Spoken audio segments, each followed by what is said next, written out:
Pozdravljeni, sem Marja Milič in poslušate MoneyHow, prvi podcast o upravljanju denarja pri nas. Država je napovedala izdajo obveznic za državljane, tako imenovano ljudsko obveznico. Pripravili smo pregled, kaj ta obveznica prinaša, za koga je lahko zanimiva naložba in za koga tudi ne, kakšne so alternative tej obveznici, kakšne so pasti, se lahko ponovi fiasko, kot smo ga videli z delnicami nove KBM in s podrejenimi obveznicami. Z menoj sta Aljoša Valentinčič, redni profesor za finance in računovodstvo na Ljubljanski ekonomski fakulteti, in Andraž Grahek, partner v podjetju Capital Genetics in tudi redni gost MoneyHow. Tudi Aljoša smo že gostili, tako da dobrodošla oba. Živijo, zdravo poslušalci. Evo. In gledalci. A gremo na hitro samo pogledati, kaj je trenutno znano o ljudski obveznici. Informacije, bom rekla, niso popolne in vnašajo kar precej veliko zmedo. Ljudske obveznice naj bi bile izdane v začetku februarja. Daj točno ne vemo. Ročnost obveznic bo 3 leta, predviden obseg izdaje je 250 milijonov, minimalni znesek vpisa bo 1000 evrov, maksimalni pa 100 000 evrov. Obresti iz obveznic skupaj z obrestmi iz denarnih depozitov ne bodo obdavčene do višine 1000 evrov, se pravi, te obresti se seštevajo. Kaj pa v tem hipu še ni znano, snemamo v ponedeljek 22. januarja, obrestna mera še ni znana, to bomo potem ugotavljali, kakšna bi potencialno lahko bila. Zakaj ni znana? Na Ministrstvu za finance so zapisali, obrestno mero bomo določili pred objavo obvestila o zbiranju ponudb za vpis obveznice na podlagi ekstrapolacije krivulje donosnosti zakladnih menic in s pribitkom okvirne premije za novo izdajo. Kako bo potekal nakup obveznic, tudi to ni znano, se pa pojavljajo neke špekulacije. Na Financah so zapisali, da sta glavna organizatorja vpisa oziroma da bosta NLB in nova KBM, vlagatelji pa bodo lahko ponudbe oddali tudi pri drugih borznoposredniških družbah. Dodali so še, za nakup obveznic bodo vlagatelji nujno potrebovali trgovalni račun pri eni od borznih hiš. Na Ministrstvu za finance pravijo, da tega niso objavili, češ da in te informacije, da bo nakup možen samo preko trgovalnih računov, niso objavili. Zanimivo je tudi izjava oziroma to, kar so zapisali na Ministrstvu za finance, in sicer, da želijo ta naložbeni razred približati malim vlagateljev in pa nasplošno približati kapitalske trge malim vlagateljev, jih finančno opismeniti, vendar se mi zdi, da so zelo slabo pripravili to obvestilce, ki so ga objavili na spletni strani, veliko je nejasnosti, prepušča se tako malim vlagateljem kot medijem, da špekulirajo, in zdi se, da je vse skupaj bilo narejeno zelo na hitro. Mogoče celo iz političnih vzgibov, da pač dajo nek bombonček ljudem ob vseh teh aferah, s katerimi se sooča trenutno vlada. Mimogrede, novinarska konferenca je napovedana za sredo, kjer naj bi pojasnili podrobnosti.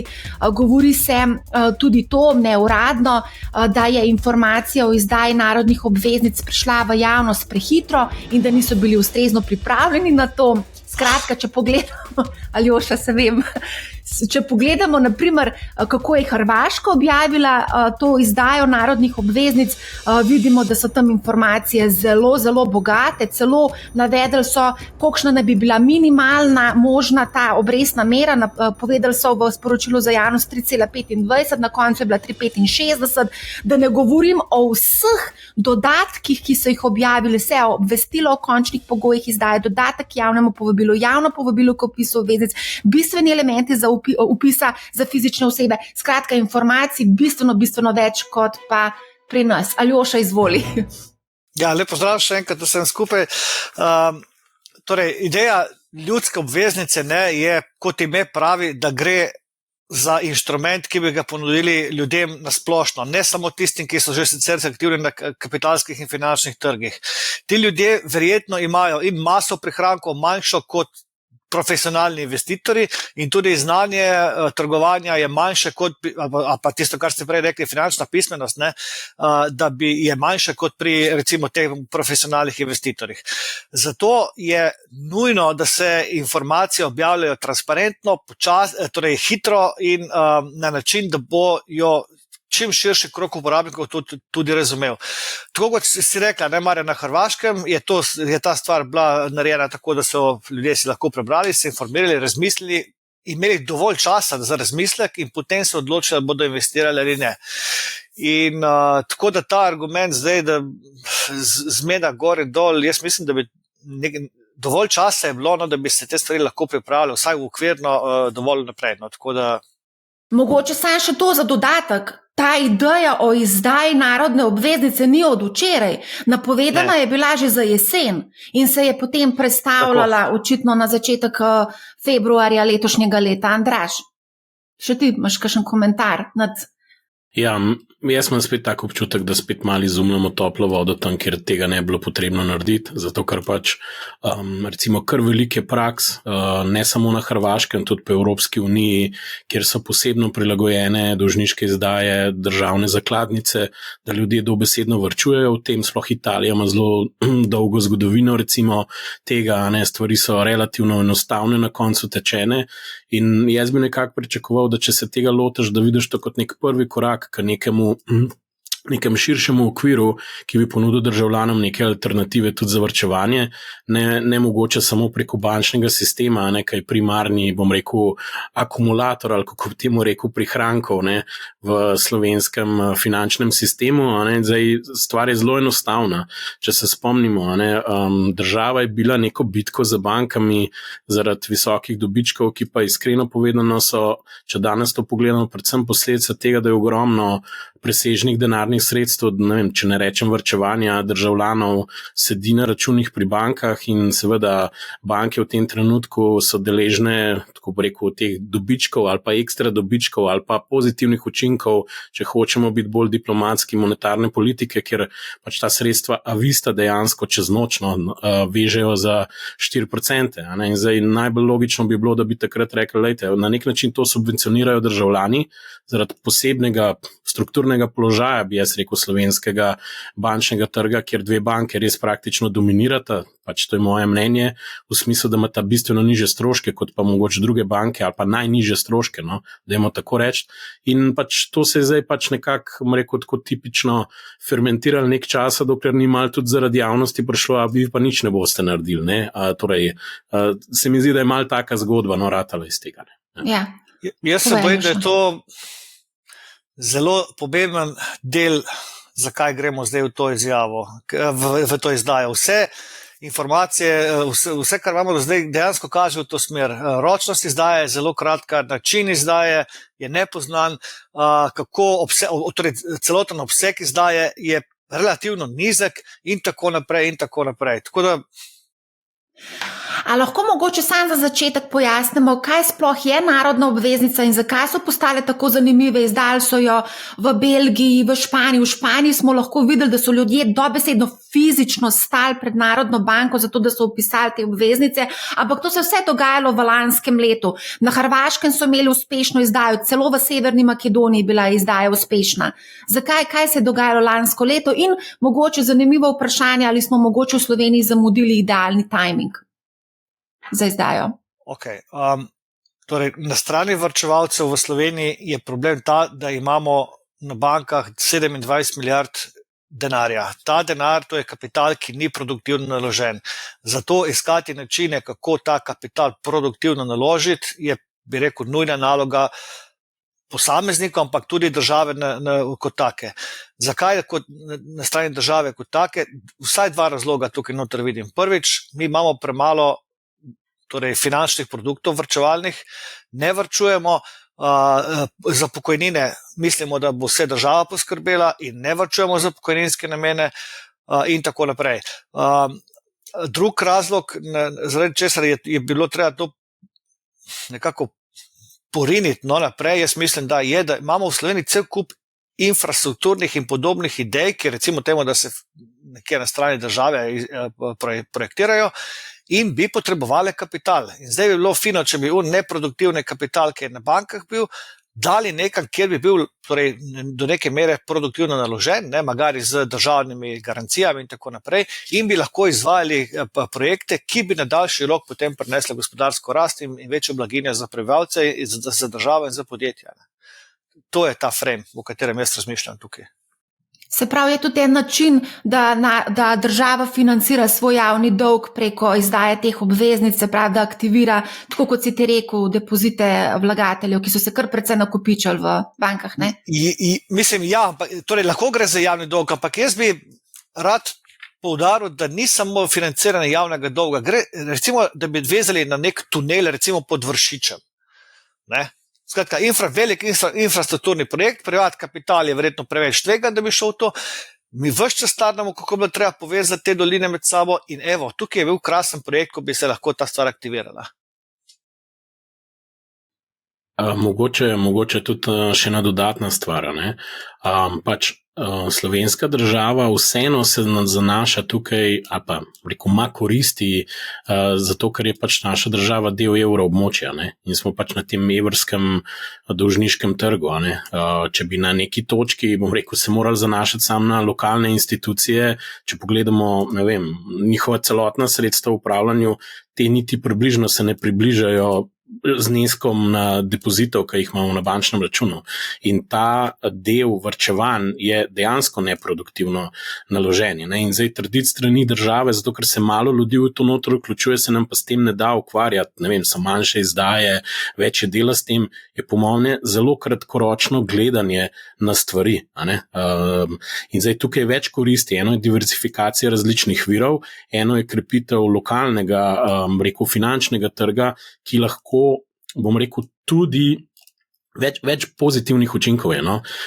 To, da ti vežeš neko varčevanje na neke malo daljše ročnosti, se ljudje to navadijo, frikcije od strana stran, v bistvu omogoča tudi boljše planiranje samega proračuna, ne? Ker so bili tudi časi, ko to dejstvo, da smo bili od teh mednarodnih trgov odvisni pri financiranju, te smo kar mečkam pozabili. To je bilo takrat, ko so pač naše banke imele probleme.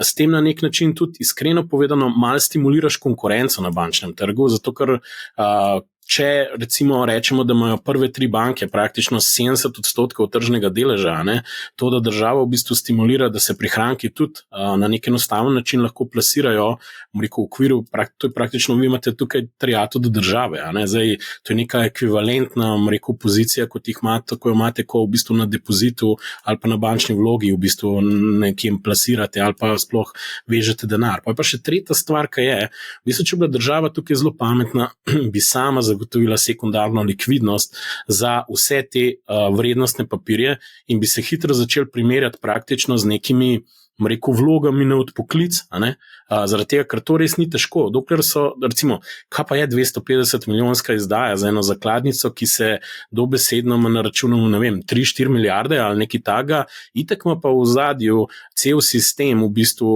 teh, kot temu rekel, liquidity providerjev, vzdrževalcev likvidnosti, te, ki so primarni vpisniki za državo, vsi, ki delajo, torej, brez težav na hiter nekaj izdajo ali pa v naslednji izdaji benchmark bonda še noter dajo unih 100 milijonov za to, da ne vem, neke likvidnostne okna popucajo. Tako da tukaj bi se to dal narediti, sam se mi zdi, da v tem trenutku nihče, bom tako rekel, zdi se mi, da se ne jemlje tega kot neko dolgoročno zgodbo, ki bi lahko res velika postala, po mojem mnenju, če bi to prav naredil, tudi če bi digitaliziral, ker jaz si res ne predstavljam, kako bo človek po 30 se zvlekel na banko ali v borzno hišo in tam odprl račun. Še vedno imajo omejene, borzne hiše mislim, da ne 2 omogočata ta identifikacijo nadaljavo, če sem pa še bolj kritičen, v času COVID-a je EU sprejemala neke direktive, kjer ne bi se omogočil mrske nadaljavo in lahko vam povem, da Slovenija še vedno tudi teh stvari ni implementirala in že tam rdeča lučka gori.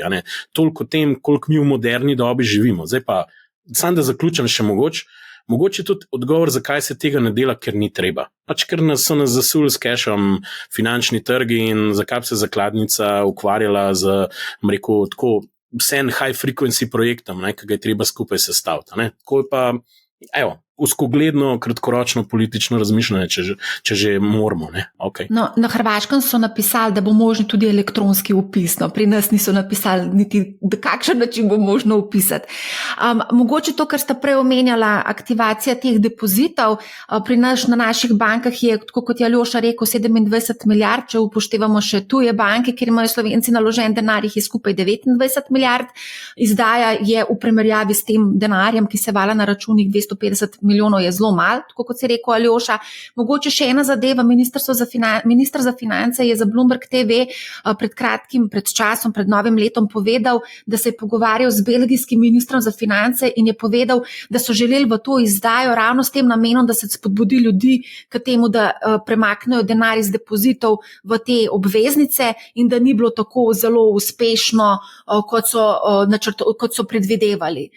Kaj mislite, da se bo pri nas zgodilo? Zdaj, ankete, ki smo jih naredili, mediji, tudi na mojem LinkedInu, kažejo, da je tako 10-15% ljudi, ki bi jih to morda zanimalo. Jaz razumem, da moramo imeti alternativne možnosti vpisovanja teh obveznic, ampak primarna možnost bi mogla vendarle biti dosegljiva preko 2 klikov ali 3. V sodobnem času gre veliko transakcij tako čez in ni hudič, da se tudi te ne bi dalo zrisati na način, da bi bilo to časovno iz vidika kompleksnosti in tudi, pa predvsem iz vidika stroškov lepo izvedljivo. Vsej državljani imamo e-davke recimo in bi tam bila lahko ena kljukica. Kaj tazga? To, da gremo mi v majhno izdajo na kratek rok in da niso specificirani ti detajli, meni kaže na to, da ni primarna skrb, kako bodo varčevalci lahko dostopili do tega produkta, temveč je to, rekel, ne bodi ga treba, ki so ga taki drugačni pritiski javnosti potem na koncu izsilili. To mene skrbi. Kaj pa, a je zdaj ta prav timing za izdajo? Lansko leto je bil res idealni timing, zdaj se mi pa zdi, da mogoče... Ja, največji case je bil takrat, ko govorimo o neproduktivnem kapitalu, je bilo, ko so bile obrestne mere nič, takrat je bil res jasno, da je treba varčevalce poriniti nekam, kjer bodo varčevali tako, da bo na koncu imeli kaj od tega. In takrat tega ni bilo in takrat je bil v bistvu idealen čas iz vidika varčevalcev. Je pa res, da se tudi država takrat zadolževala po ničelni, celo negativni obrestni meri enkrat in dejansko je z vidika države bilo to takrat manj ugodno. Ampak ne glede na to, še enkrat, mi imamo problem z tem velikim obsegom depozitov na bankah in imamo problem, ker ljudje ne varčujejo dovolj za pokojnine in tudi za druge potrebe v resnici. To je res velik problem, ampak zdaj, ko govorimo o teh depozitih na bankah, treba je tudi vedeti, kdo so ti ljudje, ki imajo take depozite na bankah in Banka Slovenije je naredila raziskavo. 95% strank na bankah ima do 50 000 evrov vlog, 4% med 50 in 100, odstotek strank pa ima vloge nad 100 000 evrov, ta odstotek varčevalcev pa ima okoli 6 milijard vseh vlog. Se pravi, z načinom, kako je ta stvar strukturirana, se targetira po mojem na 4% vmes. Ker imamo spodnji zgornji limit, na spodnji strani so stroškovne omejitve, ki jih tako varčevanje, če bo šlo na običajen način, kot za ostale papirje, ne bo preneslo. Na zgornji strani imamo pa investitore, ki so pa dovolj finančno izobraženi, verjetno pismeni in lahko premaknejo svoj denar tudi kam drugam. Mogoče bi tukaj samo dodal, sej ni tako, da nimamo dostopa do nakupa državnih obveznic ročnosti 3, 2, 4, 5, 10, kolikor let, tudi ne vem, koliko je najdaljša, blizu 30. Ja, tako da to ni point, bolj je point to, da ne moreš ti reči temu narodna obveznica in isti, ko bi rekel, samo uno pico zdaj mehno naredil. To je vse, kar si naredil. In zdaj so stroški dostave te pice, ne vem, na velikost pice 5-krat večji ali pa oziroma so tako večji, da stanejo več kot pica, oziroma, ne vem, korist od pice, ne pica, ker glavnice boš, upajmo, da celo nazaj dobil, mogoče pa tudi ne. Ja, no, to je dejstvo, se je Aljoša nekaj računal in objavil na LinkedInu, pri nekih malih zneskih ti stroški lahko vse obresti, pa še del glavnice nažrejo. In jaz pravim, Zdaj pa, v tem svetu mi živimo, to je mindset države. Zdaj se pa jaz neko sobotno popoldne usedem, se onboardam lahko nadaljavo pri enem izmed borznih posrednikov, digitalnih, neobrokerjev, sej tudi ne samo še neobrokerjev, ker vsi živi že vse živo ponujajo in dejansko lahko tudi slovenske obveznice kupim. Pač jih lahko. In ne bom plačal na leto, če hočem izključno obveznico kupiti slovenske države, ne bom plačal na leto za vodenje računa, 50 evrov, 60, 40, 30, 20, mogoče bojo zdaj subvencionirali pa v prvo leto za ston ali pa kaj se jo spomnili. Sigurno bo nek bombonček na koncu, ker če so brokerji pametni, bojo to naredili, ne? Pa nam šel zdaj v komercialo, ampak hočem to reči, da ni bistvo tega dostopa. Bistvo je, da tukaj treba zajeti tiste, ki sploh nimajo teh računov, ne bojo šli mogoče odpirati, ali pa bojo šli odpirati, še toliko boljš, potem mora biti pa izkušnja ekvivalentna temu. In res ne razumem tega, če bi jaz bil na ministrstvu rekel, mi moramo za moderno digitalno dobo nekaj narediti. Okrog nas se dogajajo stvari, ti ponudniki prihajajo v Slovenijo in modern način v bistvu vplačevanja ali pa kupovanja pomeni, da praktično brez frikcije ti kupaš vrednostni papir. Zdaj, a lahko obesmo, se upravičujem, na ceno izdaje ali pa nekam v obrestno mero, ker se velike številke fiksne razporedijo na veliko izdajo neke stroške in se za infrastrukturnimi providerji, brokerji, bankami zmenimo, kako se jo te stroški pokrili, mislim, lahko, ker mogoče na koncu, če rata to velika izdaja, so to tako absurdno nizki stroški, je pa tudi dober point odprl Aljoša, ker davčna terja vsak klinčev prost evro, ti pošljajo ne vem koliko njih obvestil in kaj že točen, tukaj bom pa jaz za trgovalni račun ne vem kaj plačal, ker bom sam držal 3 leta, da mi unik kupončke izplačala. To je narobe svet ratov, to je dobesedno. In če je narodna obveznica, mora vsako plačati, če hoče študent 50 evrov plačati, njih pa 50 vplača. Čisto enostavno. Mora dobiti tune obresti, ker s tem ga bomo navadili komu več kapitala, da obstaja ta pot. To je, jaz tako razmišljam. Zdaj za tega študenta verjetno niti ni bil mišljen, niso mišljene te narodne obveznice. Čak malo mišljeno, narodne obveznice, vem, kaj zdaj narod? Aljoša je rekel 4% med 50 in 100 tisoč, pogovarjal sem se danes zjutraj z enim upravljalcem premoženja, ki je povedal, da je to namenjeno za bralce Dela. Prosim, lahko sem nekaj še dodam. Alternativa je pa kaj? Obvezniški sklad. Dajmo pa pogledati, v končni fazi, tam je pa cool, da 10-20 evrov dajemo not, pa so provizije tudi, verjetno grejo tudi do odstotka na leto lahko, A lahko mogoče vsem, Aljoša, daj povej. To sem hotel reči. Zelo lep primer ljudske obveznice mi je kanadski primer, ko so izdali ljudske obveznice za pomoč Ukrajini. In obrestna mera je bila v rangu, o katerem se zdaj pogovarjamo. Zdaj, te naše obveznice, minimalni znesek je bil pa $100. To je ljudska obveznica. Ko vi za nek plemenit namen, za nek dober namen izdate obveznico, ki je omogočena, nakup katere je omogočen kar se da širokom okrogu ljudi. Garantira jih kanadska država in tako naprej. To hočem reči, to je ljudsko. Kaj pa je plemenit namen naše obveznice? Eno stvar jaz upam, da je v ozadju. Si želim, da bi bila. Mi, ne vem koliko, 30 letja govorimo o razvoju trga kapitala. In ta stvar se ne premakne ne levo, ne desno, nikamor. In zdaj, morda, jaz upam, če bo nekdo se usedel in premislil in le storil ta korak in šel na odpret trgovalni račun, da bo morda kakšna pozitivna eksternalija potem tudi na naš trg kapitala kapnila. Sej, nisem prevelik optimist, samo si želim, da bi kaj tazga bilo. Zdaj bom pa prebrala komentar iz našega MoneyHow Discorda. Dokler so na Trade Republic 4% obresti, pri čemer je odpiranje računa dosti bolj enostavno, sredstva niso vezana, hkrati pa donos ne zmanjšujejo stroške odpiranja, vodenja, vzdrževanja in tako dalje, je nakup takšnih obveznic za male vlagatelje, ki imajo do 50,000 nesmiselen. Dobar, res je tudi, da obresti na Trade Republic niso fiksirane, lahko se že recimo jutri spremenijo o naravni obveznici, pa v bistvu v tem trenutku ne vemo, kakšna bo obrestna mera, ampak nekako se špekulira od 3 do recimo maksimalno, to je res maksimum 3,5. Kako pa recimo to komentiramo? Vse obstajajo alternative, vse Andrej še danes že omenil. Pač to, to je bil točen point, po moje, tega outbreaka, ogorčenja, ki smo ga mi imeli. Zato, ker v bistvu kaj naredimo? Klele tole vzamem telefon, halo, živijo, kle imam jaz državne obveznice.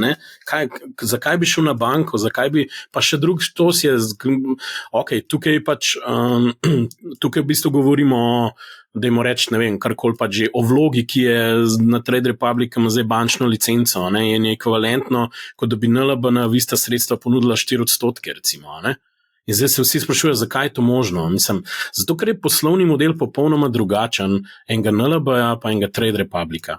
Če hočete, gremo še v to mečken, da boste razumeli. Trade Republic imate isto jamstvo do 100,000 evrov, zakaj bi za 4% ponujali obrestovanje tekočega sredstva na bančnem računu, nekdo rekel. Jaz bom pa odgovoril zato, ker jim ECB in Christine Lagarde financira pridobivanje novih strank. Customer acquisition zatem je skoraj ničelen in milijoni se danes za to odločajo, ker pogledajo, mogoče državno krivuljo pa je 3, tukaj pa 4. In zdaj težava je pa točno to, kar si ti rekla. Gremo še v to noter, ker včeraj sem poslušal nemški podcast, ker se je združenje nekih konzumentov pritožilo čez oglase od Trade Republica, češ da nikjer ne piše, da oni lahko zmanjšajo to obrestno mero ali celo ukinejo to obrestovanje jutri in celo razmišljajo o tožbi za zavajajoče oglaševanje. Če že glih hočeš. Ampak se to je na mestu. Point je en drug. Se jaz lahko kupam pa slovaško obveznico na Trade Republicu, niti ne na tekoča sredstva in moja zgodba bi bila, minister za finance, halo Berlin, mi nimamo infrastrukture, a je kakšna možnost white label rešitve, ki jo lahko ponudite za državo, da bo vsak se remote identificiral in upisal te obveznice. Ali pa druga stvar, halo FURS, a lahko združimo sisteme, da to olajšamo ljudem, ali pa 3, halo tiskarna Andraž, a mogoče lahko fizično izdamo eno znamkico, sam da ne bomo rekel, te stroške hudičeve KDD-ov in vseh bogih posrednikov, ko umirajo od tipkanja in pretipkavanja podatkov ljudi imela. Ponudil sem 3 možnosti. Ali pa 4, če hočete, blockchain.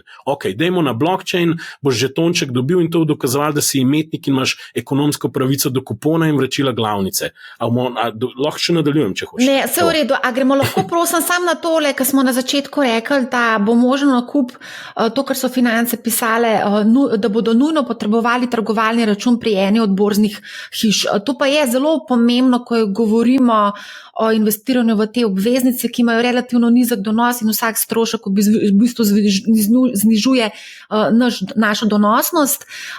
Mislim, da je celo eden od borznih družb celo napovedal, da bo kao mal znižal provizije. Aljoša, daj ti povej, kako ti si izračun objavil na LinkedInu, pa mogoče, če lahko predstaviš, kako si izračunal. Ja, torej, pri nizkih obstoj teh borzno-posredniških provizij raznih je sestavljen iz 2 kosov. Fiksnega dela, ki je ta stroške vzdrževanja računa in potem vsakič, ko se kupon izplača, so tudi variabilni deli, pa še nadomestila stanja in tako naprej in tako naprej.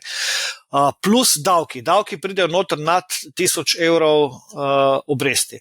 In zdaj, ko to poračunaš, kdaj se splača nositi te stroške in kdaj se splača investirati zaradi davkov, potem prideš, da je nekje nek minimalni potrebno obseg investicij, zato da se te stvari vsaj normalno nekje pokrijo okrog 30,000 evrov. To je pa že velik znesek. Sploh po tem, kar si prej povedala one statistike, je velik znesek. Če bi bila obrestna mera nižja, je ta delež še bolj pomemben na koncu. Poriva ta minimalni znesek gor proti 50,000.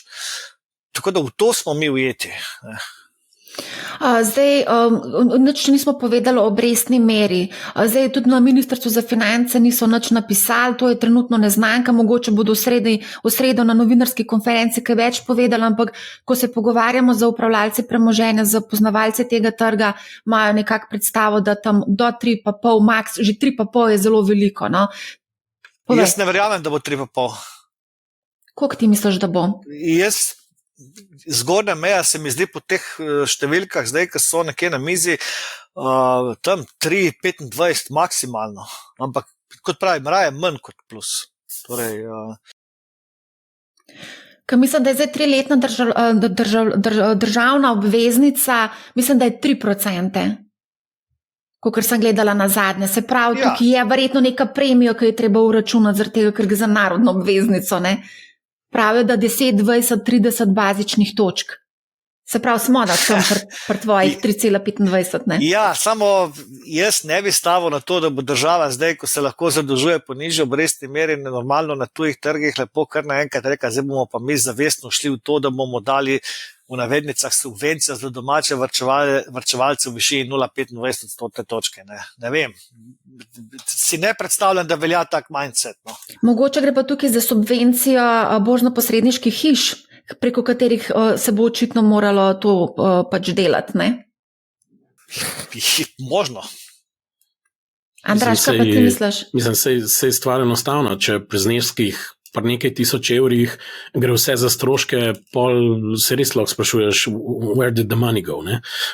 Tako da, ja, ne, pač, zato pa jaz pravim, da to mora biti del nekega dogovora in odgovornosti vseh, ki tukaj sodelujejo, ne more tako funkcionirati, da se je na Ministrstvu za finance spomne na upravi razgovorov pri deležnikih, tudi pri tistih, kjer vsta silna sredstva ležijo v končni fazi in se pač nekaj zmenijo. Ne? Najbolj absurdno je, da imamo, ne vem, 30 konferenc vsako leto, ki se filozofira vsem živem in ta folk tiči skupaj glave in ne vem, ima tam zakuske, treba nek produktiven projekt skupaj narediti, pa ne vem, pač je veliko preveč nejasnosti v tem trenutku. Jaz upam, da sem preveč kritičen, se z veseljem upravičen kasneje, če sem, ampak nima veze, v tem trenutku pač to ni jasno. Ne? Tako da, zdaj ena logika, zakaj bila lahko malo višja obrestna mera, vprašanje je tukaj res velikosti izdaje in likvidnosti sekundarne, ki jo bo človek dejansko imel. Tako da ne vem, mogoče bo Aljoša ti kaj v smislu likvidnostna premija, tukaj mogoče je 10-20, ne vem, bazičnih točk, kaj pa jaz vem. Ena stvar, ki bi lahko bila, je točno to, kar si ti rekla, da bi se pač vsem stimuliral nek trg, ker efektiven strošek dodatnega zadolževanja, če pogledamo, koliko dolga ima Slovenija in teh 250 ubogih milijonov, tudi če bi jih po 10% vendal, se to efektivno ne prav hudičevo veliko poznali, je pa vprašanje pol, ker seveda je težava, ker včasih se, ne vem, v medijih smo doskrat ali pa v javnosti zelo, jaz temu rečem penny wise and pound foolish, so kakšen trapaz znesek zapičmo za par tisoč evrov, kako je nekdo škodoval državo, pa se zgodijo milijoni, dobro, se tistem se tudi pol pogovarjamo, no? Ampak tukaj je bolj, mislim, da zgodba to, če želimo graditi infrastrukturo finančnega trga in uravnotežiti ta trg, da se vključujejo tudi državljani, ker o čem jaz vidim res velik problem signala, ki ga tukaj dajemo. Spet dajemo signal, da tisti, ki jih, ne vem, državljani, ki imajo povprečno plačo, se jim ne splača in nimajo v bistvu dostopa na normalen način, da varčujejo v državni obveznici. To je izjemno slab signal. Jaz se kar zjokal od žalosti, kad to govorim. Mislim, da je bilo na Hrvaškem 500 evrov, da je bil minimalni znesek. Ampak vsem, zdaj to kalkulacija, ki jo je naredil Aljoša, kaže evidentno, da pač za 1000 evrov bo upoštevanje vseh teh stroškov in vsega, pač ima to kakšen smisel? Ne, pri 1000 evrih sigurnih, ne, to mora imeti, mislim, da je tam pri 4000 se začne. Sej lepo povedal ta da je nula pri 4000. Ja, to je premalo, mislim premalo, to je za donos, ne, je pri tem znesku enostavno prenizek. Ne. Se pravi, lahko rečemo in svetujemo vsem, ki mislijo do 4000 ali pa 5000 investirati, da naj poiščejo kakšno alternativo na kakšnem bolj donosnem inštrumentu. Vsak mora prekalkulirati, ne, ker so te stroški lahko različni, ne, po družbah, ampak kalkulacija je v osnovi tak, ki sem jo dal na LinkedIn. Ne, takrat, jaz ne izključujem, da bi kakšen broker ponudil mogoče. Mislim, dve stvari sta pomembni. Eno, če imate že odprt račun trgovalni, potem je ta strošek efektiven, dodaten, marginalni, pač vezan bolj na sam ta izplačila, ki vam jih ekstra zaračunajo, ne, če so nadomestila, ni za mogoče vzdrževanje računa, ki tega že itak plačujete, ne, to je mogoče samo tako ena stvar, tako da ti izračuni pač lahko te, ki imajo že trgovalne račune, mogoče malo drugače gledali na to, kot tisti, ki jih nimajo, ne, ampak ja, point ljudskih obveznic je, da zajameš une, ker niso še tako, tam. Ne? Tako, se to sem pa v naslednjem koraku hotel reči. Da v bistvu, jaz ne izključujem, da ne bo kakšen broker ponudil možnost nekega brezplačnega trgovalnega računa, ne vem, mogoče sam za ta namen. Ker bom sam razložil, ne, zakaj. Ker to je igra številka. Ne? Če bo nekdo brezplačno držal to obveznico, hkrati pa veš, da ima še dodatna sredstva, ja, hudiča, mogoče bo pa tudi kakšno drugo stvar kupil. Ne? In zdaj, če bi vsi samo razmišljali, to bo samo ena obveznica in konc, pol to res jo kar umaknemo, prosim, dajmo jo stran, ker vse je narobe. No, iskreno povedano. Ne? Če pa razmišljamo dolgoročno, je pa to čist nekaj drugega, ker mrežni učinki začnejo nastajati in ljudje ugotovijo, da je to realna opcija in da bo stalna. Ne? In zdaj, tukaj kdo ima odgovornost do državljanov, do tega, da pač razvijamo, da imamo neko strategijo, ja, tukaj imaš škarje in platno vseeno v rokah država. Direkt bom povedal, seveda morajo drugi sodelovati, jih morajo prepričati, ampak v končni fazi to tako pač, ne more pa funkcionirati, to bomo zdaj vrgli vam na kost, kot tam enim psom, ne, zdaj pa če se stepte za novo, če rata, če ne pa pač tam ostala kost, ne, kaj ben nav povohal, kaj so tam druge. No, ampak meni se to zdi ful sporno, tako kot smo se pogovarjali že na začetku, pač gre se za to, da se izobražuje ljudi, ampak s takšno potezo se mi zdi, da so pa res, ne vem, no. Totalni šust, cvek sorry, se zasluži ministrstvo. To je čista antireklama. Ministrstvo za finance se tukaj zasluži cvek za komunikacijo. Ja, se še niti začeli niso, ne, sej pa smo že vsi neki so začeli, no, dali so neki ven, ne. Ok, se upravičujem, nisem niti prebral tega. A lahko mogoče samo povemo še to maksimalni znesek do 100,000 evrov, samo, Aljoša?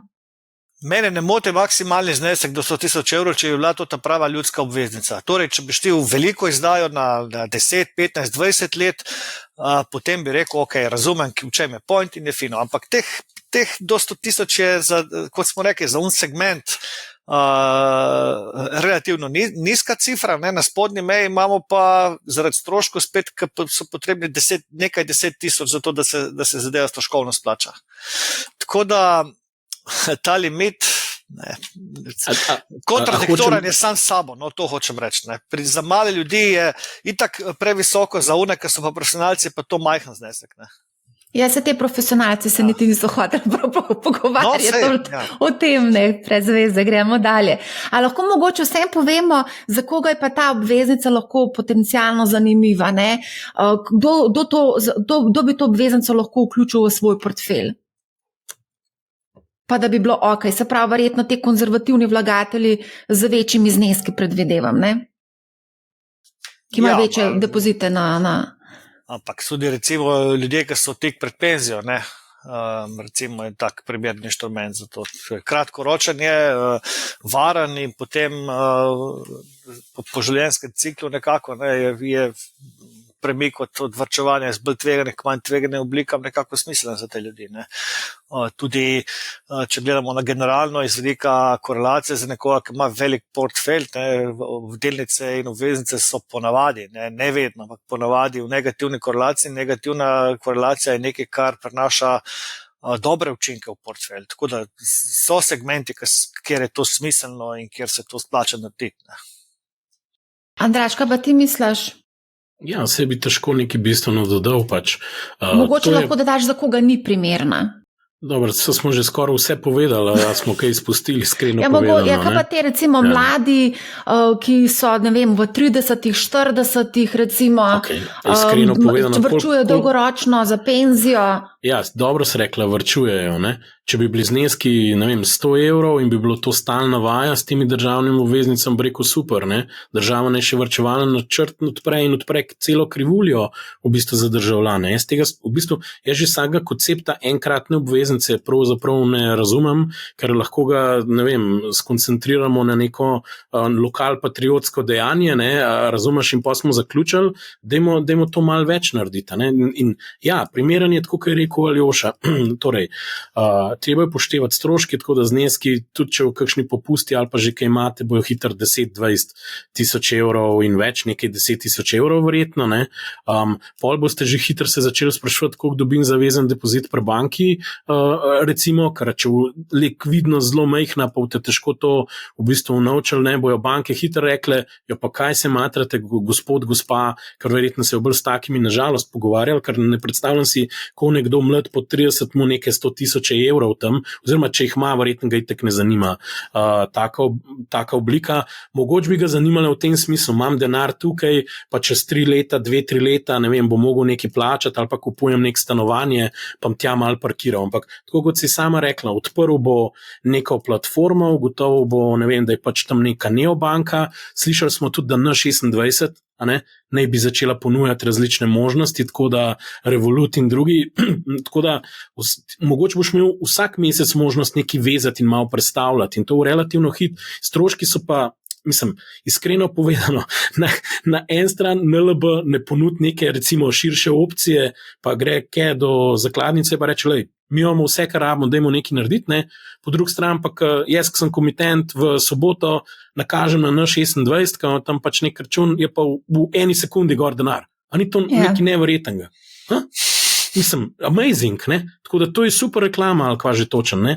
Tako da, vem, prepričan sem pa, da je ogromno državljanov, ki jim to, da imajo na nekem digitalnem cloudu račun, zelo ni jim blizu, ker nimajo zaupanja do tovrstnih rešitev in te bi po mojem primarno verjetno šli nekako. Mislim, prvi korak naredijo, vzpostavijo neko zaupanje s kapitalskim trgom, ugotovijo, da je v zadju nekaj predvidljivega in da bojo dobili plačila in da obstaja alternativa banki. Jaz vidim ta segment in iskreno povem, od tega zneska, ki je na računu večino denarja je od tega segmenta. Sej niso mladi tisti, ki imajo največji, ne vem, prispevek k stanju vlog, o tem, ne vem, dajmo zaokrožiti kmalu 30 milijardam v bančnem sistemu, To je dejstvo. Mogoče kdo, ki bi tudi kakšno nepremičnino samo za, ne vem, naložbo kupil, bi razmislil, če mu možnost redno, recimo, ali pa za dlje časa plasirati sredstva, bi pa pač tudi nekaj sem noter dal, pa kakšno neumnost manj mogoče naredili na trgu, Tako da, to je dejstvo, Lahko mogoče gremo še malo na teorijo in sicer vidimo, da imamo kuponsko obrestno mero, potem pa imamo še obrestno mero letno, to, kar je v bistvu donosnost obveznice. Aljoša, lahko mogoče pojasniš, kako se to, zakaj je kuponska obrestna mera načeloma malce višja od te donosnostne obrestne mere, če lahko rečem. Ne, ni nujno, da je. Ključni podatek pri obveznicah je donosnost do dospetja. Torej, koliko bom zaslužil v procentih na leto, če danes kupim obveznico, jo držim predvidoma do dospetja in pobiram vmes kupone. Če držim obveznico do dospetja in dobim vse one kupone, ki so gor pisali, potem vem natančno, koliko procentov bom na leto zaslužil od te obveznice. Kuponska obrestna mera je nastavljena, torej nam pomaga samo toliko, da lahko določimo, kolikšen znesek obresti mi dobimo ven vsako obdobje. Ampak to je eden od dohodnih podatkov potem pri izračunu donosnosti do dospetja. Samo to. Ja, zdaj, pri izdajah obveznic je res tako, da mogoče v zadnjih letih jih je več takih, ki so izdane z diskontom, to pomeni, da so kuponi nekoliko višji, nekoliko nižji, in potem je prodajna cena nižja od nominalne vrednosti in mora investitor nadoknaditi del te donosnosti v obliki kapitalskega dobička. Ampak generalno, kot pravim, odnos med tem, kakšni ne bojo kuponi, in to je odvisno od načina izdaje, odvisno od tega, komu se obveznica prodajala in tako naprej. Mogoče sem še za informacijo, malce sem tako neuradno preverjala pri tujih neobrokerjih, če bi jim bila zanimivo, da bi to narodno obveznico uvrstili v svoj ta seznam naložb. Seveda je bil odgovor, da je pač prenizka izdaja in pa da so namenjene te obveznice zgolj in samo slovenskim državljanom in zaradi tega jim pač to ni zanimivo. A vas to kaj preseneča? Ampak kako v bistvu bomo kupovali to obveznico? Zdaj na Hrvaškem smo videli, da so vpisovali obveznice preko poslovalnic bank.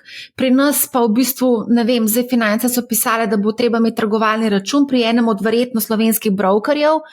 Vsi vemo, da so te slovenski brokerji, kot smo se že pogovarjali, nekoliko dražji od tujih brokerjev.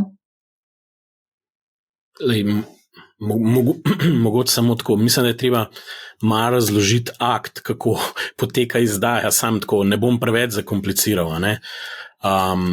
Pač pogoji morajo itak na dan opisa biti jasni in tukaj bojo pač mogli biti razgrnjeni pogoji v detajle. To, da jih zdaj vnaprej ni in da jih je še premalo, sam pomeni, da pač, ne vem, mogoče niso čistam ali pustimo to. Ampak na dan, ko boste opisovali, bo pač tam nek ponudbeni dokument, kjer bo te stvari noter jasne.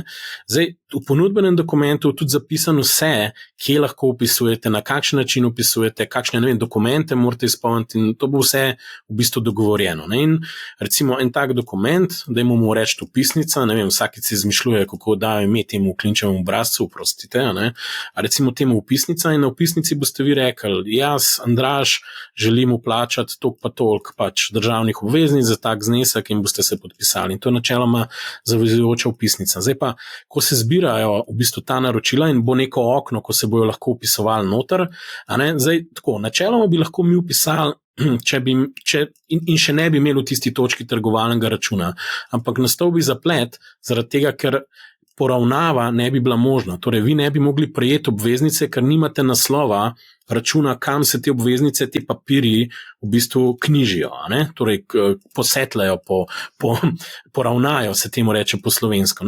Zato boste ob opisu skoraj zagotovo vam bojo vprašali, a imate trgovalni račun, zato da vemo, kje je, zato da bojo hkrati z upisnico dali naprej, v bistvu tistim, ki bojo, rekel, vodili to izdajo, tudi poravnalne inštrukcije. Torej, Jože je vplačal, ne vem, 30,000 evrov, kam se Jože to poknjiži, oziroma poravnane na tega pa tega brokerja, račun to pa to, ne vem, karkoli pač že. To v zadju laufa, to vi niti ne vidite.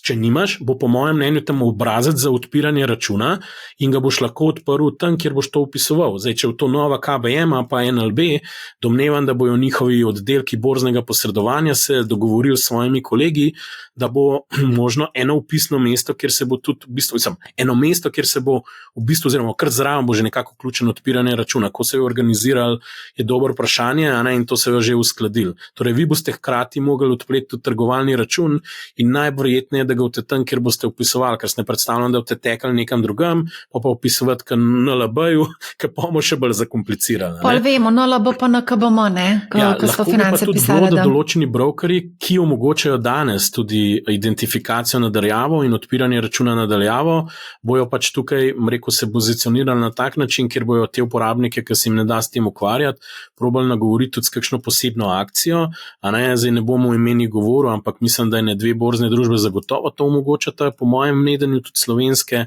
tako da mogoče tudi kakšna več, ne bi bil rad krivičen, pa nam zdaj v imeni govoril, ker mogoče še enkrat pogledati, mogoče bo kakšna tudi to odprla kot opcijo tega, tako da v tem primeru boste pa pač te papirje lahko nadaljavo uredili. Jaz mislim, res bilo smešno in absurdno, da bi se vrsta za državljanske obveznice v sodobnem času naredila, in ne vem, nekdo mi zanč rekel, da vsaka vrsta je na nek način umetno ustvarjena v modernem času. To pomeni, da sam nis predvidel, da te ljudem ne bilo stati treba v vrsti v banki na šalterju, ker bi to lahko drugače uredil. Tako bom rekel. Ja. Te vrste mene izrazito motijo. Mi želimo iti stran od teh vrst. Mi ne želimo, da imajo ljudje v mislih, kadar bojo se odločili za varčevanje, da imajo v mislih problem, ki morajo čakati v vrsto in tam nekaj čakati in izpolnjevati papirje. Jaz ne bi rad tega videl. To mora zginiti iz naše parlaance vsakdanje. Se strinjam. Tako da... A lahko mogoče še en pomislek, ki smo ga dobili od potencialnih vlagateljev ali pa ne vlagateljev, in sicer tukaj sem dobila en komentar na LinkedInu, ko mi bo Slovenija vrnila izbrisane delnice in obveznice, ki sem jih izgubil v državnih bankah, idealna prilika, da bi nam država podarila te obveznice za protivrednost izbrisanih vrednostnih papirjev. Pa da imam mogoče mečkan za osvežitev spomina za vse tiste, ki niso bili priča izdaji delnic nove KBM in pa podrejenih obveznic. Kaj se je pravzaprav dogajalo? Ali jo še lahko mogoče pojasniš približno? Te stvari, o katerih govorimo, so neprimerljive zdaj. Mi trenutno govorimo o izdaji obveznic Republike Slovenije, članice Eurozone, ki je med drugim bila sposobna izdati 60-letno obveznico in je bila sposobna izdati krajšo obveznico z negativno stopnjo donosa. Torej, To je visoko kakovosten izdajatelj. Jaz tukaj ne vidim, ne pričakujem, da je bilo to kakorkoli povezano z nekimi tveganji, o katerih pa je mogoče govoriti takrat, ker govorimo o delnicah, pa o podrejenih obveznicah. To so drugačne vrste inštrumenti, drugačne sorte izdajateljev, namenjeni druge sorte investitorjem in prenaša s sabo popolnoma drugačna tveganja. Delnica ima tveganje torej tega, da ne bo na koncu investitor dobil ne dividende in ne porasta cene delnice. Vsak, ki gre v tako naložbo, mora to vedeti. Enako, podobno velja tudi za podrejene obveznice. Podrejene obveznice so po vsebini skoraj kapital. Tako da spet pomeni, da niso namenjene temu, da mi tukaj kupujemo podrejene obveznice z namenom varčevanja za pokojnino. To hočem reči. Tako da je to popolnoma drugačna sorta papirja in jaz tega res ne bi mešal. Tudi, poglejte še to,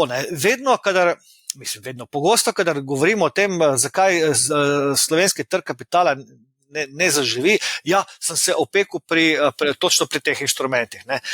Ja, samo poglejte, to je bilo nazaj, koliko let nazaj? 15 let nazaj. Nekaj takega, ja. Preden se bodo ti problemi, če se bodo razrešili na sodiščih, bo trajalo ne vem koliko časa še. Mi kot varčevalci nam zmanjkuje časa za čakanje, da se te neke krivice popravijo. Krivice, kot pravim, odvisno od tega, kako hočemo gledati. Ampak jaz bi rad, da bi ljudje malo premaknili mindset naprej, ne več nazaj. Mi se zdaj odločimo za naložbo, ne kar je bilo v preteklosti. Aljoša, samo veš, to se prenaša iz roda v rod. Jaz, ko se pogovarjam z mladimi, tudi ti se, moja mami se je opekla na Balkanu, moja mami je kupila delnico nove KBM, to je natek, ne? Lahko dam en kontrargument tukaj. Kadar gremo pa mi mlade spraševati, kako razmišljate o varčevanju, kje varčujete, s čem ste imeli opravka, jih je pa 38% brez pomisleka vlagal v kriptovalute. Absolutno. In tam se učijo, pospešeno. To ne gre skup, ne? Na eni strani strašanska zaskrbljenost od tveganja, na drugi strani pa letijo denar v naložbe, ki... Se tudi tlele opažamo, da pač na eni strani, tako kot je Andraž prej rekel, pač gledamo na cente, gledamo na evre, na drugi strani pa zgubimo po tisoče in tisoče evrov in se sploh ne vprašamo. Andraž, bi ti mogoče še kaj dodal tukaj? Sej težko nekaj dodam. Dejstvo je, da je to neprimerljivo, in da pač so te inštrumenti čist drugje tičijo. Je pa pač mogoče dobro vprašanje, kako gledamo tveganje tudi, naslednjih 2-3 leta naprej, ker ta inštrument je izrazito nizko tvegana naložba, Zdaj smo v obdobju, kjer tvegane naložbe so se spet vrnile nazaj na vrh, prestola na nek način, Če pogledamo, delniški indeksi so spet nove rekorde beležijo, in pač zanimivo mogoče tudi NLB je ta teden izdala podrejeno oziroma MREL 2 dopolnitveno obveznico, ki morajo zdaj banke držati poleg lastniškega kapitala še nek sorazmeren del podrejenih obveznosti in v bistvu relativno ugodno, če gledamo, kaj se dogaja z obrestno mero pod 7%, recimo spet 6,75, ali nekaj takega je bilo, če se prav spomnim. In tudi na tem trgu so mednarodni vlagatelji, ki očitno jim je čisto okej sedeti v podrejenih obveznicah, očitno, verjetno tudi zaradi tega, ker ima pač banka je toliko profitabilna in tudi drugačna, kaj je bila takrat. Tako da razmere so se spremenile. Razumem pa to frustracijo in jezo ljudi, ker takrat v bistvu so bili izpostavljeni temu izbrisu, ki pa iskreno povedano je takrat pomenilo, da so se ex post vsem spremenili neki pogoji, tako fundamentalni, kako se rešuje banke in se je mal, ko bi rekel, improviziralo znotraj EU-ja dobesedno, kako se v bistvu sistemsko banko, dajmo reči, reši, ker ne more zbankrotirati in pol vprašanje, kdo jih faše po prstih. In v Sloveniji pač je prišlo do tega, da so jih fasali po prsti tudi vsi te, ki imajo podrejene obveznice, poleg vseh sodelnica držali. Sej, če se mal pohecam, a veste, država je zbrisala sebi delnice, v bistvu tudi najprej, potem je pa on top dokapitalizirala banko, tako da so tudi sami v smeti vrgali svoj delež, pa so ga pa dokupčkala. Zdaj, če NLB ne bi bila toliko uspešna, kaj je bila od tiste točke naprej, tudi vprašanje denar nazaj dobil. Ampak ja, razumem pa, ker to je bil nek akt, ki ni bil pričakovan in zaradi tega so te travme še zmeraj prisotne. No? Po mojem Mogoče mnenju. samo za tiste, ki ne vejo, kaj se dogaja, imate stran podrejenci.si, kjer si lahko pogledate kronologijo dogajanja, tako malo za kakšno vikend branje. Okay, mogoče samo še eno vprašanje z Discorda, kakšne bodo možnosti nakupa na sekundarnem trgu, da se izognemo visokim stroškom domačih brokerjev. Kot jaz vem, bo možen nakup na sekundarnem trgu, ne? Jaz bi dal zelo enostaven. Če te motijo stroški domačih brokerjev, si verjetno ni tako že pri tujem brokerju in ti lahko kupaš na Interactive Brokers. Vem, da se lahko kupujejo državne obveznice, tudi slovenske, tako da se tam lahko preveri. Trade Republic, po mojem vedenju, še nima slovenskih državnih papirov. Imaš pa recimo Slovaško, ki ni dolgo daleč stran, mogoče boniteta celo malo ali je enaka. Boljša. Boljša, no, ja. Hvala, Aljoša. Tako da v bistvu je kar nekaj opcij. So pa tam tudi obveznice, ki imajo recimo višjo donosnost za dospetja, kot je Romunija, recimo, če že glih tako, pa spomnim se zdaj v tem trenutku. Tako da sekundaren trg je odprt in klej mogoče samo moj klic državi. Ne? Sploh ne razumem, zakaj smo se tako obesili na eno izdajo, ker v resnici skupaj z vsemi deležniki in borznimi člani bi lahko odprli še enkrat celo krivuljo, po mojem mnenju. Ker bi se tudi zmenili, da bi lahko ti sekundarno pač to zelo pocen kupil kakšno obveznico. Saj ni treba, da delamo posebne obveznice za prebivalstvo, če bi znižali stroške za nakup obveznici, sej bom sam razložil. Zakaj pa Trade Republic meni omogoča, da za €0 kupim obveznico, pa frakcijo obveznice, kjerekoli evropske države, ki ne vem, likvidnostne izdaje, 1,5 milijarde je benchmark izdaja ponovadi. Jaz to lahko kupam zdaj in grem kupovati krivulje celih držav. In jaz pravim, dajmo mi nehati reinventati the wheel. Pojmo pogledati, kako je tam in omogočimo sistemsko varčevalni račun, dajmo temu tako reči, državljanom za varčevanje po krivulji državnih obveznic. Pa se pa sam odločil, kaj pa kako. To se da razviti. To ni raketna znanost, zato ker so drugi to naredili, imamo mi stransko korist, da je en domačo nalogo že za nas naredil. Dajmo se sam zmeniti, kako bo to laufal. Zdaj pa spet, zakaj ne? Ne vem, rad bi slišal razloge, spet stojih je verjetno, zakaj ne? Ves čas poslušamo, zakaj ne. Pa kakšni so pomisleki, pa kakšni so problemi. Ne kaj je rešitev, ne kaj bi lahko naredili, da bi jutri živeli vsi boljše. Ja, se omenja tudi nek davek na premoženje, ne samo na nepremičnine, ampak tudi na premoženje širši koncept. Tako da iz tega vidika. Se upravičujem, tudi to, da imamo do €1000 na tiste državne obveznice neke omejitve, če imate, lahko bi celo tako naredili, da bi se za prebivalstvo, za nacionalni varčevalni program, če želite v državnih obveznicah, kar upravičali vse davke, zato ker bi pač verjetno lahko neko kapco naredil, da ne more glih 100 milijoni preleteti tam na, ne vem, ta virtualen davčni račun. Zato je ono omejitev, ko smo prej govorili 100,000 smiselno, kadar gre za take sorte izdaje. Ja, recimo. In to bi lahko mogli vse biti v davčno neutralnem oknu, ker iskreno imam tudi argument, če greste vi preko obvezniškega sklada, ki nima pravne osebnosti, je to davčno transparenten v bistvu sklad. Kaj pomeni?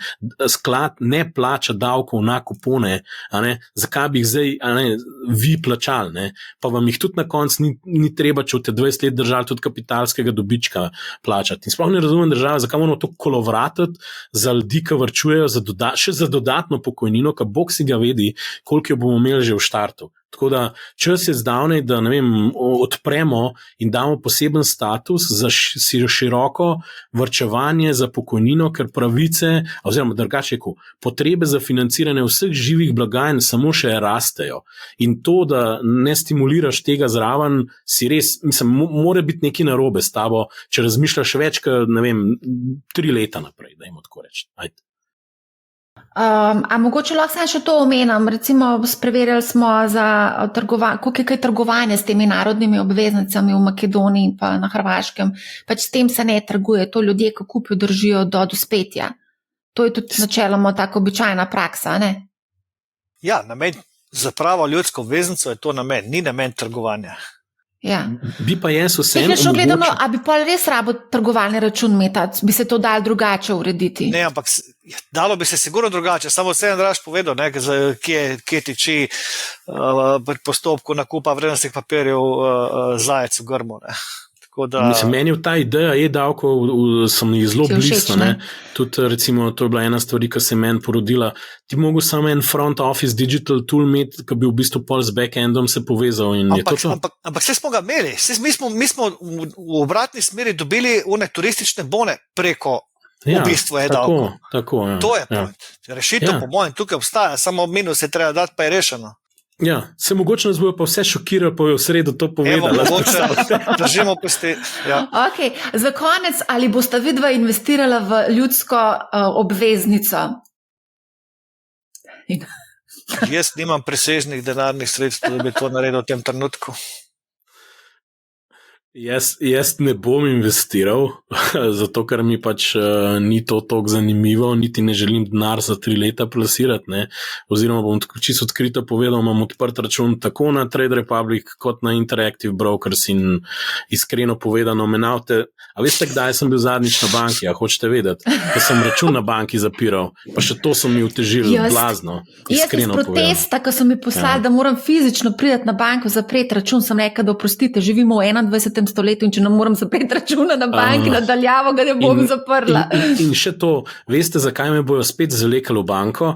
Ker v bistvu imam še osebni račun in je zdaj potekel moj veljavni dokument in se moram v naslednji poslovalnici zglasiti, da jim ga pokažem in ugotovijo, a sem še zmeraj živ in da sem to ježic jaz. Tako da, toliko o tem, ne. Na srečo imam bliz pisarne klele poslovalnica, tako da nam delač mogo iti, ne. A ni to bizarno, da moramo ta dokument ne moramo poslati, ampak ga moramo fizično iti v še ena banko. stvar, imam e-izkaznico, ki jo je izdala država. Točno torej, to, ja. Še v Še tem. to. Ne, se jo ni izdala Jožetu ali pa Culu, ne vem komu, tako da to je tudi zabavni moment tega. No? Ja, ampak no, ker smo glih pri tem pri e-izkaznici, ne, osebni, jaz jo tudi imam, ne, in sem jo celo probal že uporabiti, ne, in sem dobil govor, ja, jaz pa za to prvič slišim. Od koga si dobil to odgovor? Ja, od ene nasprotne stranke, ki bi mogla te stvari dosti dobro poznati. Ja. V bistvu to pomeni, da moramo mi izobraziti one, ki bi mogli vedeti, da jo znali uporabljati. Evo, to je to. Ok, super, najlepša hvala za odlično debato. Mislim, da smo naredili en uvod v narodne oziroma ljudske obveznice. Zagotovo bo pa treba dodati še potem v sredo dodatek, ka bo pač Ministrstvo za finance se mogoče malo bolj zjasnilo, kakšno obveznico pravzaprav izdaja. Tako da zaenkrat najlepša hvala. Hvala vama za povabilo. Ja, hvala. In za dobro družbo. Hvala Ljoša, hvala Marja. Hvala tudi vsem, ki ste nas danes gledali in poslušali. Poslušajte Money How, ne bo vam žal in lep pozdrav.